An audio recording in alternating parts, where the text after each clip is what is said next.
آنسو بہائے کیسے جھلائے بالی سکینہ ہائے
مجلس ہوئے باؤ کماں مگر کبائے حضور یزید بے ایمان کے چوبے بیتی اور شاہ کے چوبے بیتی اور شاہ کے لبے دنتا چھڑی تو یہ تھی پر ظلم دو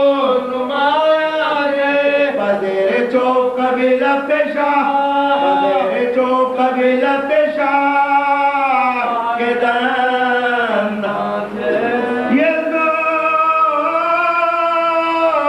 دیکھ کے زینب نے کلیاں کے بعد پکارا شمریے دربار کیا نہ آیا پسند لوہاں کے کھولو نئے ظلم ہوئے گا فلک کو دیکھ کے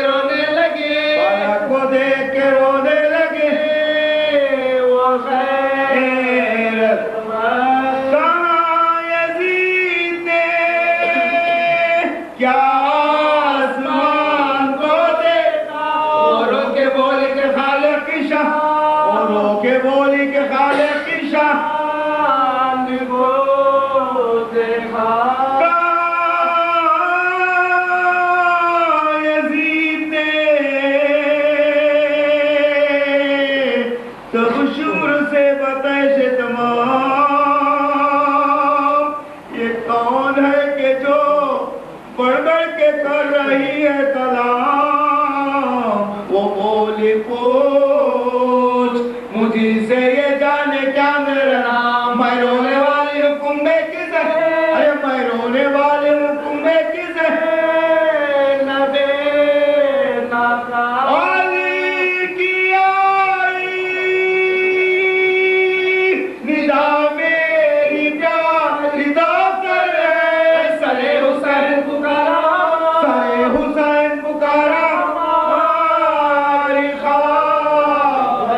گزارش ہے کہ اگر تھوڑا سا آگے تشریف لینا تو آپ نے ہماری باوا برم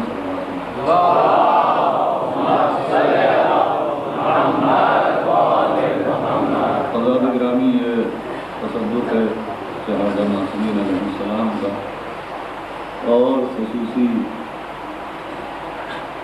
تحفہ ہے، نام ہے، عطا ہے معصوم عالم حضرت فاطمہ الزہرا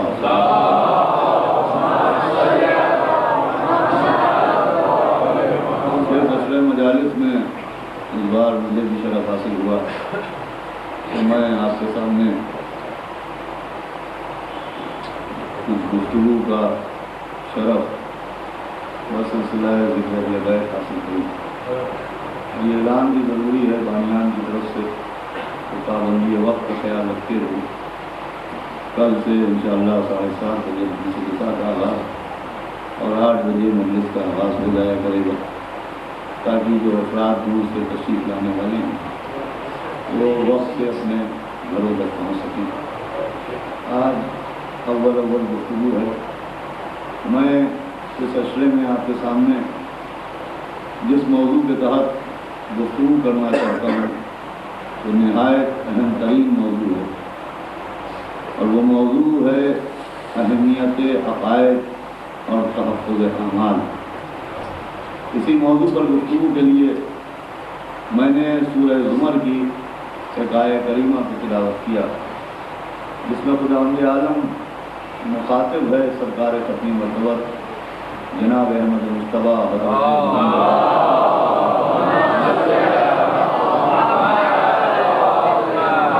ارشاد ہو رہا ہے کہ ہم نے آپ پر بھی یہ وحی کی اور آپ سے پہلے جو انبیاء گزرے، جو رسول گزرے، ان پر بھی یہ وحی کی جا چکی ہے کہ ہرگز شرک نہ کیا جائے، عمل شرک انجام نہ دیا جائے۔ تو اگر شرک انجام دیا گیا، لئن اشرکتا، آپ نے اگر شرک کیا، لا یحبطن، تو حق کر لیے جائیں گے عملوں کا، آپ کے عمل، آپ کے اعمال۔ ولا تکونن من الخاسرین، اور دیکھیں ہرگز آپ نقصان اٹھانے والوں میں سے نہ ہو جائیں، نقصان اٹھانے والوں میں آپ کا نام نہ آنے پائے۔ دیکھیں پورے قرآن میں جہاں تک میری نظر ہے 2 آیتیں گفتگو کے لحاظ سے بہت عجب نوعیت کی ہیں۔ ایک یہ سورہ زمر کی آیت اور ایک وہ سورہ مائدہ کی آیت جسے آیہ غدیر کہتے ہیں کہ بسم اللہ الرحمن الرحیم، یا ایھا الرسول بلغ ما انزل الیک من ربک وان لم تفعل فما بلغت رسالہ، کہ میرے رسول پہنچا دیجئے وہ جو آپ پر نازل کیا جا چکا، تو اگر آپ نے یہ نہ کیا تو گویا آپ نے کوئی کار رسالت انجام ہی نہ دیا۔ دونوں آیتوں میں سورہ زمر کی آیت یہ جس کو میں نے تلاوت کیا اور سورہ مائدہ کی آیت جسے آیہ غدیر کہتے ہیں، ان دونوں آیتوں میں اللہ نے خطاب اپنے محبوب سے کیا، لیکن طریقہ گفتگو محبوبانہ نہیں ہے، حاکمانہ ہے۔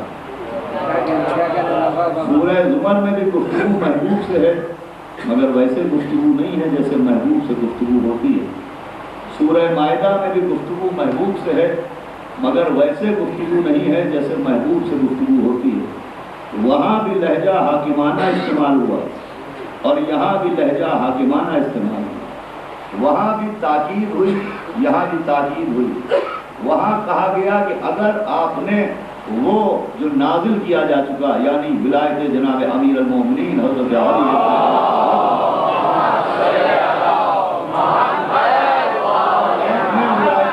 کا اعلان نہ کیا تو آپ کی رسالت گئی، اور یہاں یہ کہ اگر آپ نے شرک کیا تو آپ کے اعمال حق کر لیے جائیں گے، آپ کے اعمال تباہ مانے جائیں گے، برباد مانے جائیں گے، اور آپ کا شمار نقصان اٹھانے والوں میں ہوگا۔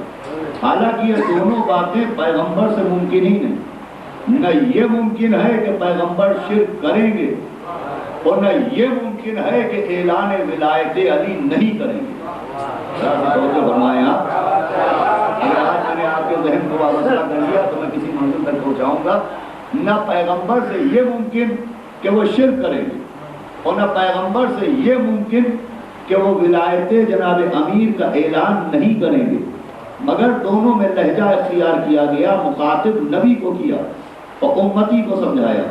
وہاں ذکر علی کتنا ضروری ہے یہ سمجھایا گیا، ولایت علی کتنی اہم ہے یہ سمجھایا گیا، اور یہاں یہ کہ شرک کتنا بڑا گناہ ہے یہ سمجھایا گیا کہ شرک اتنا گناہ عظیم ہے کہ پیغمبر سے مخاطب ہو کے کہا جا رہا ہے کہ اگر آپ نے شرک کیا تو آپ کے اعمال حق کر لیے جائیں گے.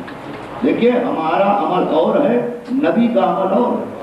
ہماری نماز اور ہے، نبی کی نماز اور ہے. ہمارا روزہ اور ہے، نبی کا روزہ اور ہے.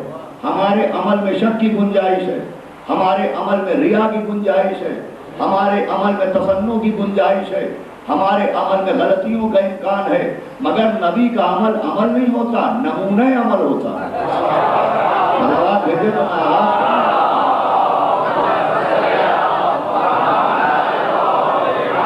لقد کان لکم فی رسول اللہ اسوۃ حسنہ، ہم نے اپنے رسول کی سیرت کو تمہارے لیے نمونہ اعمال قرار دیا.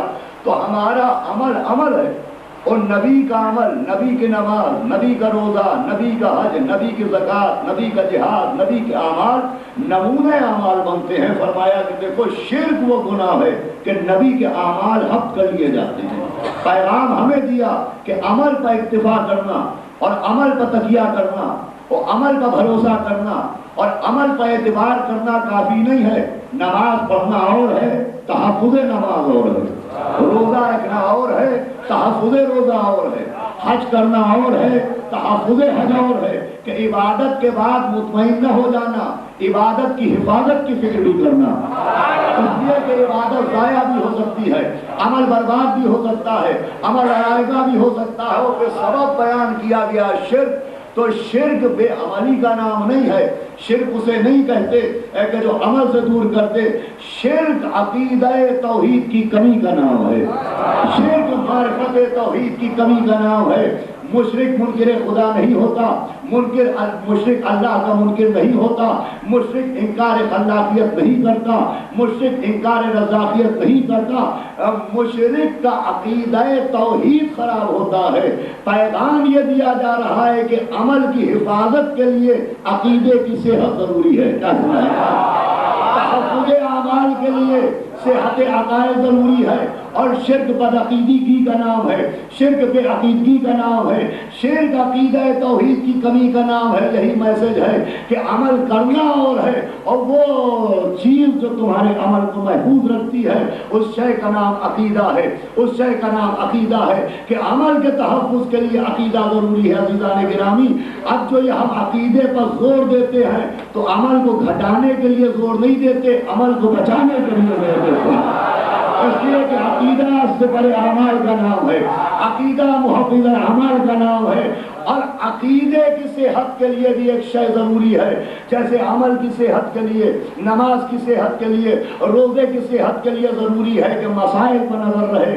بھائی عمل میں کون غلطی کرتا ہے جسے مسائل معلوم نہ ہو؟ روزے میں کون غلطی کرتا ہے جسے مسائل معلوم نہ ہو؟ حج میں کس کے غلطی ہوتی ہے جسے مسائل حج نہ معلوم ہو؟ تو جسے مسائل نہ معلوم ہو اس کا عمل غلط ہو جاتا ہے، تو جسے فضائل نہ معلوم ہو اس کا عقیدہ غلط ہو جاتا ہے.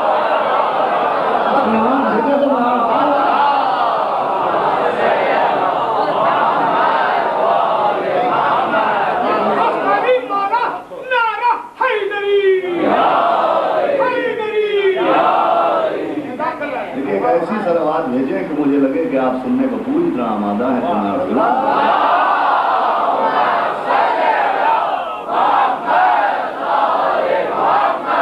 اعمال کی صحت کے لیے مسائل سامنے ہونا ضروری ہے، تو عقائد کی صحت کے لیے فضائل ہونا ضروری ہے. بھائی جیسے اگر مسئلے نہ معلوم ہوں گے تو عمل ہوں گے مگر غلط ہوں گے، ویسے ہی اگر فضائل سے دوری ہوگی تو عقیدہ ہوگا مگر غلط ہوگا. اسی لیے پیغمبر اسلام نے 23 برس جہاں نماز کے فضائل اور روزے کے فضائل اور حج کے فضائل بیان کیے تو جس ممبر سے اعمال کے مسائل بیان کیے اسی ممبر سے مولا علی کے فضائل بیان کیے. دیکھیں یہ 23 برس تک جو پیغمبر اسلام نے فضائل بیان کیے تو فضیلت اس لیے بیان نہیں کی کہ فضیلت کی وجہ سے علی علی ہو جائیں، فضیلت کی وجہ سے علی کل ایمان ہو جائیں، فضیلت کی وجہ سے علی مرد میدان ہو جائیں، فضیلت کی وجہ سے علی شوہر بطول ہو جائیں، فضیلت کی وجہ سے علی زوج بطول ہو جائیں، فضیلت کی وجہ سے علی وصی رسول ہو جائیں. یہ جملہ یاد رکھیے گا کہ علی فضائل کی وجہ سے علی نہیں ہے، علی فضائل کی وجہ سے کل ایمان نہیں ہے، علی فضائل کی وجہ سے مرد میدان نہیں ہے، علی فضائل کی وجہ سے کل ایمان نہیں ہے، علی فضائل کی وجہ سے شوہر بطول نہیں ہے، علی فضائل کی وجہ سے وصی رسول نہیں ہے، علی فضائل کی وجہ سے فاتح خیبر نہیں ہے، علی فضائل کی وجہ سے ساقی کوثر نہیں ہے، علی فضائل کی وجہ سے قطب الاقطاب نہیں ہے، علی فضائل کی وجہ سے حبیب الاحباب نہیں ہے، علی فضائل کی وجہ سے کتاب مستور نہیں ہے، علی فضائل کی وجہ سے صاحب طول نہیں ہے. یہ جملہ میں عرض کروں دیکھیں علی فضیلت کی وجہ سے علی نہیں ہے، فضیلت علی کی وجہ سے ولی ہے.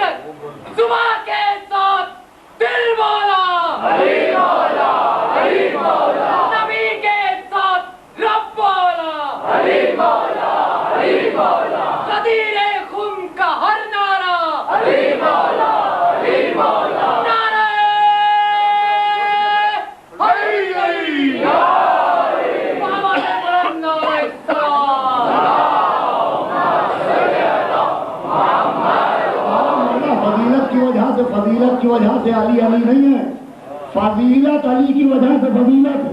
علی اسے نہیں کہتے جو محتاج فضیلت ہو، فضیلت اسے کہتے ہیں جو محتاج علی ہو. علی کو فضیلت کی ضرورت نہیں ہے، فضیلت کو علی کی ضرورت ہے. آپ پوچھیں گے دلیل کیا؟ تو دلیل یہ کہ اگر مادر علی کعبے میں دروازے سے جائیں تو علی فضیلت کے محتاج، لیکن اگر دیوار میں در بن جائے تو فضیلت علی کی محتاج. بھائی سب سے بڑی فضیلت قرآن کی نظر میں کیا ہے؟ تو قرآن کی نظر میں سب سے بڑی فضیلت نہ صاحب دولت ہونا، نہ صاحب اقتدار ہونا، نہ صاحب حکومت ہونا. سب سے بڑی فضیلت جو قرآن کی نظر میں ہے ان اکرمکم عند اللہ اتقاکم، سب سے بڑی فضیلت یہ ہے کہ اللہ کی نظر میں سب سے محترم وہ ہے جس کے پاس تقوی سب سے زیادہ ہو. تو اللہ فضیلت کے لیے دولت نہیں دیکھتا، اقتدار نہیں دیکھتا، حکومت نہیں دیکھتا، تاج نہیں دیکھتا. اللہ دیکھتا ہے تقوی ہے کہ نہیں. توجہ رکھیے گا. تو سب سے بڑی فضیلت کا نام تقوی ہے. تو اب علی تقوی کی وجہ سے علی ہے کہ تقوی علی کی وجہ سے تقوی ہے. تو اگر نبی یہ کہیں کہ علی تقوی کی وجہ سے علی ہو گئے تو علی تقوی کی محتاج. لیکن اگر نبی یہ کہیں کہ یا علی حب کا تقوی والایمان، علی تقوی کا محتاج نہیں، تقوی علی کا محتاج. اس کے علاوہ ایک فضیلت ہو کہ اللہ نے اپنے کو متقی نہیں کہا، اللہ نے اپنے کو مسلم نہیں کہا. اللہ نے اپنے ناموں میں جہاں اپنے کو رحیم کہا، جہاں اپنے کو کریم کہا، جہاں اپنے کو حنان کہا، جہاں اپنے کو منان کہا، جہاں اپنے کو رؤوف کہا، جہاں اپنے کو رحیم کہا، وہی اللہ کا ایک نام مومن بھی ہے. اور توجہ سنیے گا بھائی، مومن ہونا ایسی فضیلت کہ اللہ نے آخری آپ کی توجہ چاہتا ہوں کہ اللہ نے اپنا نام مومن رکھا. مومن کا مطلب کیا؟ بھائی ہم مومن اسے سمجھتے ہیں جس کا اللہ پر ایمان ہو وہ مومن، جس کا رسول پر ایمان ہو وہ مومن، جس کا علی پر ایمان ہو وہ مومن، جس کا قیامت پر ایمان وہ مومن، جو روزہ چھوڑتا نہیں وہ مومن، جو روز نماز توڑتا نہیں وہ مومن، جو حج کا پابند ہے وہ مومن، جو زکات کا پابند ہے، بہت توجہ سنیے گا، وہ مومن۔ اللہ نے کہا میں بھی مومن، تو اب اللہ مومن کیوں؟ کس اللہ پر ایمان ہے؟ اللہ کا جو مومن کس رسول پر ایمان ہے؟ بہت توجہ سنیے گا، صلوات تو آواز بلند ہے۔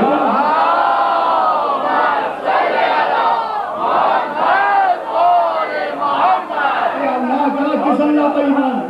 کتنی نمازیں پڑھتا ہے اللہ جو مومن؟ کتنے روزے رکھتا ہے جو مومن؟ کتنے حج کرتا ہے جو مومن؟ اللہ مومن کیوں؟ تو یہ کس نے بتایا کہ اللہ مومن ہے؟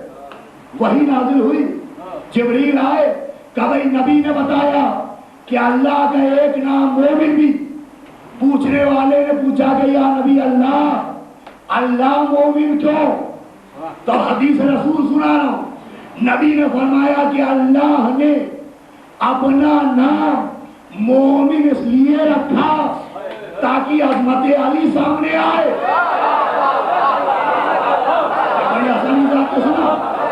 نبی فرما رہے کہ اللہ نے اپنا نام مومن اس لیے رکھا کہ مولا علی کی عظمت سامنے آئے۔ پوچھنے والے نے پوچھا یا نبی اللہ یہ کیا معاملہ کہ نام اس نے رکھا عظمت ان کی ظاہر ہو؟ مومن اس نے اپنے کو کہا، عظمت ان کی ظاہر ہو، اس میں راز کیا؟ کہا اللہ نے جو اپنا نام مومن رکھا تو وہ نماز پڑھنے کی وجہ سے مومن نہیں، روزہ رکھنے کی وجہ سے مومن نہیں، اس لیے اس نے نام مومن رکھا کہ علی کی عظمت ظاہر ہو۔ کہ بھئی علی کی عظمت کیسے ظاہر ہوگی؟ کہ تم نے میری حدیث نہیں سنی کہ کوئی مومن ہو نہیں سکتا جب تک علی سے محبت نہ ہو؟ تو اللہ نماز پڑھنے کی وجہ سے مومن نہیں ہے، روزہ رکھنے کی وجہ سے مومن نہیں ہے، علی کی محبت کی وجہ سے۔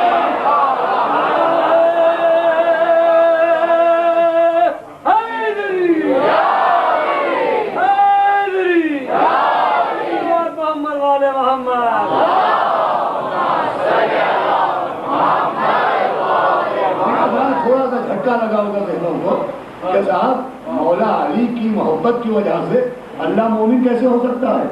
ارے ہم کو رزق دینے کی وجہ سے وہ رازق ہو سکتا ہے؟ مومنوں پر رحم کرنے کی وجہ سے وہ رحیم ہو سکتا ہے؟ تو مولا علی کی محبت کی وجہ سے مومن کیوں نہیں ہو سکتا؟ کہ صاحب اگر وہ مولا علی کی محبت کی وجہ سے مومن ہے تو علی کا لقب ہے امیر المومنین۔ تھوڑا سا جاگے صلوات بھیجے مولا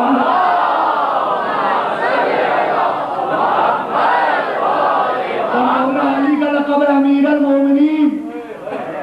تو اگر علی کو امیر المومنین کہیے گا تو اس کا نام ہے مومن، تو مومنین میں وہ بھی آئے گا اور وہ محکوم ہو جائے گا، علی حاکم ہو جائیں گے۔ بہت توجہ سنیے گا، تو علی کو امیر المومنین کہنے سے اللہ کا اثر نہیں پڑتا، ہاں مومن کہنے سے پڑتا ہے۔ کہیے کیسے؟ تو ایسے کہ نماز پڑھنے کا حکم کسے دیا؟ کافروں کو کہ مومنوں کو؟ روزے کا حکم مومنوں کو، حج کا حکم مومنوں کو، زکات کا حکم مومنوں کو، جنت ملے گی مومنوں کو، کوثر ملے گا مومنوں کو، سائے میں طوبہ کے جائیں گے مومن۔ تو کیا اللہ بھی نماز پڑھے گا؟ اس لیے کہ حکم دیا ہے مومنوں کو، اللہ بھی روزہ رکھے گا، حکم دیا ہے مومنوں کو۔ کہا صاحب جو مومنوں کو حکم دیے ہیں تو مومن ہو کے بھی وہ مومنین میں نہیں آتا۔ وہ مومن ہے مگر مومنین میں نہیں آتا، تو ویسے ہی وہ مومن ہے، علی امیر المومنین ہے، مگر جیسے عبادت کے حکم میں وہ مومن رہے گا، شریک مومنین نہیں ہوگا، ویسے ہی علی کی محبت کی وجہ سے وہ مومن ہو کے حاکم رہے گا، علی امیر المومنین ہو کے محکوم رہے گا۔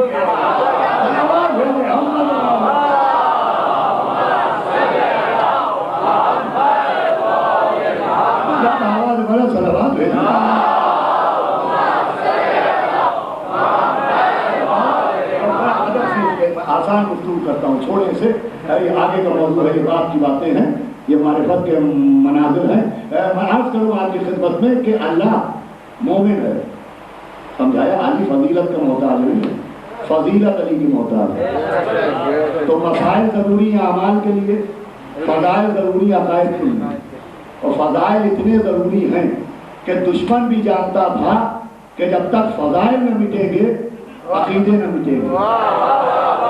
اس لیے ان کو قتل کرنے کے بعد، ان کو شہید کرنے کے بعد جو پہلی کوشش کی امیر شام نے، وہ کوشش یہ کی کہ فضائل علی بند ہو جائے. اب میں آپ کو تاریخ سناتا ہوں کہ امیر شام، حاکم شام مدینے آیا، وہ عبداللہ ابن عباس بیٹھے ہیں، اور معاویہ نے آ کے کہا کہ ابن عباس تم تک میرا ایک حکم پہنچا کہ نہیں پہنچا؟ ابن عباس نے کہا کون سا حکم؟ کہ تم نے سنا ہے کہ ہم نے حکم دیا ہے کہ اب ہرگز کوئی فضائل علی نہ بیان کرے. ابن عباس نے کہا کہ حاکم شام تو کہنا کیا چاہتا ہے؟ کہ میں کہنا یہ چاہتا ہوں کہ اب ہرگز علی کے فضائل نہ بیان کرنا. ابن عباس مسکرائے، کاش میں تو جو کہنا چاہتا ہے وہ کہہ نہیں پا رہا. جو سنے گیا کہ جو تو کہنا چاہ رہا ہے وہ کہہ نہیں پا رہا. کبھی میں کہہ تو رہا ہوں کہ اب آج سے علی کے فضائل میں پڑھنا. ابن عباس نے کہا تو پھر نہ کہہ پایا. تو امیر شام نے کہا تم ہی بتا دو کہ میں کیا کہنا چاہتا ہوں. جملہ سنیے گا. ابن عباس کھڑے ہوئے، کہا تو یہ نہیں کہنا چاہتا کہ علی کے فضائل نہ پڑھو، تو یہ کہنا چاہتا ہے کہ قرآن نہ پڑھو. تو یہ کہنا چاہتا ہے کہ قرآن نہ پڑھو. ابن عباس کسی خطیب کا نام نہیں ہے، کسی ذاکر کا نام نہیں ہے. سب سے بڑے مفسر قرآن کا نام ابن عباس ہے. تو جسے دنیا مفسر قرآن کہتی ہے وہ علی کا فضائل کو قرآن کہتا ہے.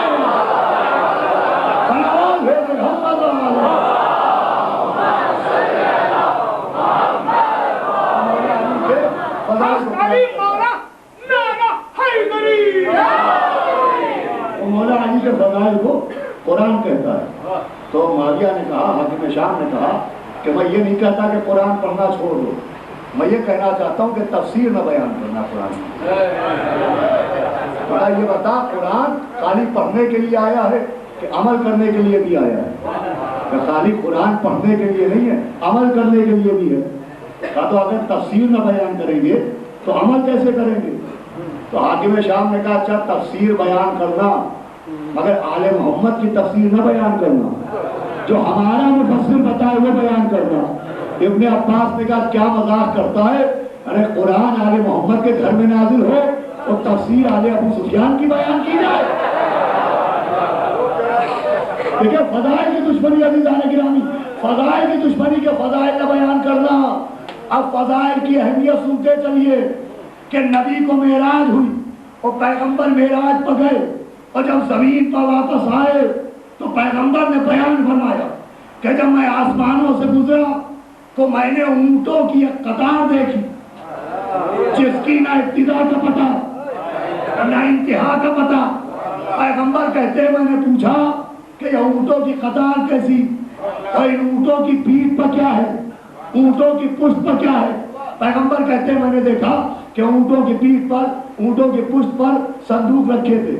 پیغمبر کہتے میں نے پوچھا یہ اونٹوں کی قطار کیسی اور اونٹوں کی پیٹھ پر کیا ہے؟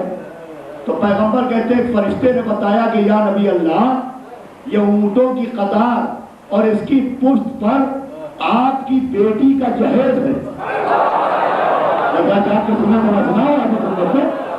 کہ یہ بی بی فاطمہ کا جہیز ہے جو اللہ نے دیا ہے. نبی کہتے ہیں میں نے کہا کہ مجھے اجازت ہے کہ میں دیکھوں ان صندوقوں میں کیا؟ تو فرشتے نے کہا یا نبی اللہ ارے باپ اپنی بیٹی کا جہیز نہ دیکھے گا تو کون دیکھے گا؟ بسم اللہ. نبی کہتے میں نے ایک ایک صندوق کھولا تو نہ سونا نکلا، نہ چاندی نکلی، نہ زیور نکلے، نہ ہیرے نکلے، نہ جواہرات نکلے. کہ ہر صندوق میں 1000 کتابیں تھیں فضائل علی کی. میں نتیجہ سمجھانا چاہ رہا ہوں 1000 کتابیں فضائل علی کی، تو ہر کتاب میں 1000 فضیلتیں مولا علی کی. آپ کو سلوات بھیجے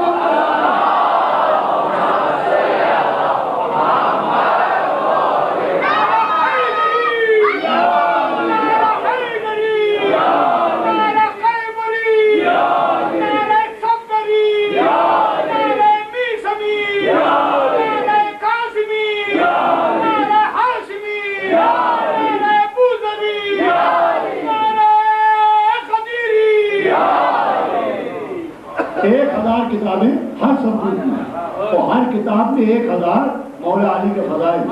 متوجہ ہو گئے آپ؟ کہ بی بی فاطمہ کا جہیز ہے جو اللہ نے دیا. جہیز میں اللہ نے نبی کی بیٹی کو نہ سونا دیا نہ چاندی، فضائل علی کی کتابیں دی. اب سمجھ میں آیا ہم اپنی لڑکیوں کو جہیز میں قرآن کیوں دیتے ہیں؟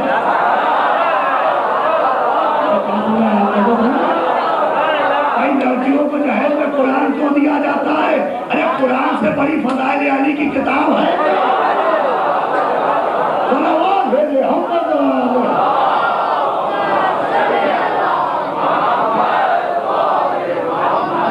پہلی بار تو میں بنگلور میں پڑھ نہیں رہا ہوں نا، آپ پہلی بار مجھے سن رہے ہیں. سلوات ویسے بھیجیں جیسے بھیجتے ہیں.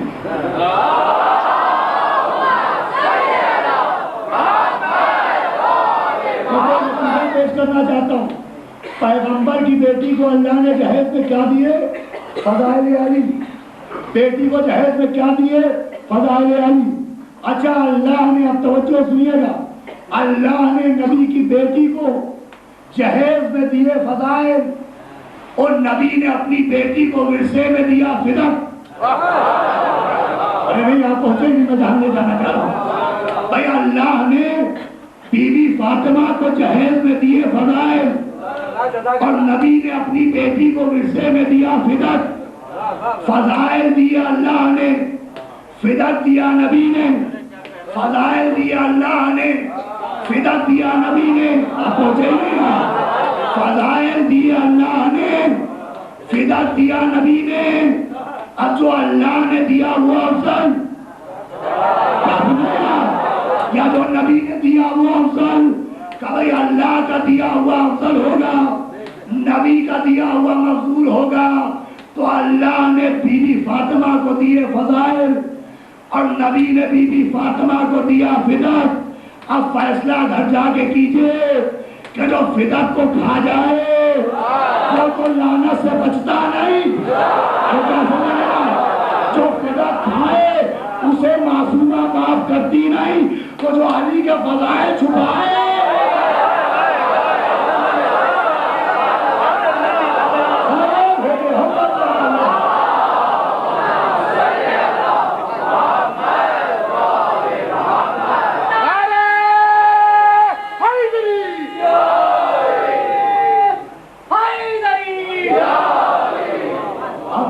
جو اللہ نے دیا فضائل کا تحفہ، جو اس کو کھا جائے اسے بی بی فاطمہ معاف کریں گی. یہ فضائل ناروں کے لیے نہیں ہوتے، فضائل واہ کے لیے نہیں ہوتے، فضائل داد و تہذیب کے لیے نہیں ہوتے، فضائل صحت عقائد کے لیے ہوتے ہیں. فضائل عقائد کے لیے نہیں ہوتے، عقائد حفاظت اعمال کے لیے ہوتے ہیں. آپ متوجہ ہو جائیں تو انشاءاللہ میں کل سے آغاز کروں گا. کہتا فضائل کا کون منکر ہے؟ کون نہیں مانتا فضائل کو؟ مگر ایسے فضائل بیان کرتے ہیں ذاکر کہ علی کو اللہ سے ملا دیتے ہیں. تو یہ الگ ٹاپک ہے بحث کا. بھائی ہم علی کو اللہ سے ملاتے ہیں کہ آپ اللہ کو علی سے گھٹاتے ہیں؟ ایک ذاکر بتائیے جس نے علی کو وحدہ لا شریک کہا ہو، جس نے علی کو اللہ کہا ہو. ہم نے کبھی علی کو اللہ نہیں کہا، ید اللہ کہا، عین اللہ کہا، رسول اللہ کہا، وجہ اللہ کہا. ہم نے کبھی علی کو اللہ نہیں کہا، ہم نے کبھی علی کو اللہ نہیں کہا. اب اللہ نے خود کو علی کہا تو ہم کیا کریں؟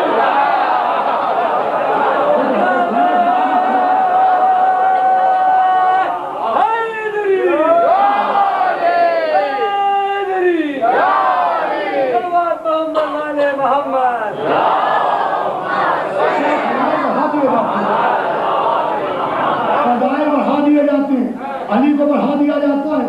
یہ عجیب جملہ ہے کہ صاحب علی کو بڑھا دیا جاتا ہے. بڑھایا اسے جائے جس کی حد معلوم ہے. پہلے تو وہ میٹر لائیے جس سے ناپا ہو, پھر وہ حد بتائیے جو علی کی ہو.